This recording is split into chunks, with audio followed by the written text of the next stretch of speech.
এই বিড়ালকে কখনো আপনারা কষ্ট দিবেন না, বিড়ালকে আদর করবেন, বিড়ালকে ভালো মতো পুষবেন। বিড়াল যদি কোনো জাতির জন্য দোয়া করে, কোন গৃহস্থর জন্য দোয়া করে, ওই সংসারের মধ্যে উন্নতি শুরু হয়ে যায়। ওই সংসারের মধ্যে আর এক নাম্বার হলো, যে ঘরে বিড়াল থাকে সেই ঘরে জিন আসতে পারে না, জিন বাস করতে পারে না। আর একটা ঘোষণা শুনেন, নবীজি বলে গেছেন, যে ঘরের মধ্যে বিড়াল ছানা বাস করে ওই ঘরের মধ্যে জিন জাতি প্রবেশ করতে পারে না।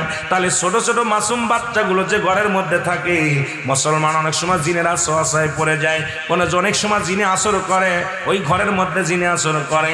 যে ঘরের মধ্যে বিড়ালকে আদর করে বিড়াল থাকে, ওই ঘরের মধ্যে বিলাই বিড়াল বিড়াল বিলাই বিলাই, এইটা যার ঘরের মধ্যে আছে এই ঘরের মধ্যে দুষ্ট জিনেরা আসতে পারে না। জোরে জোরে চিল্লায়া বলা যাবে না মারহাবা। একবার নবী সুলাইমান আলাইহিস সালাম শুনতে পাইলেন পাশের বাড়িতে একটা কুকুরকে কষ্ট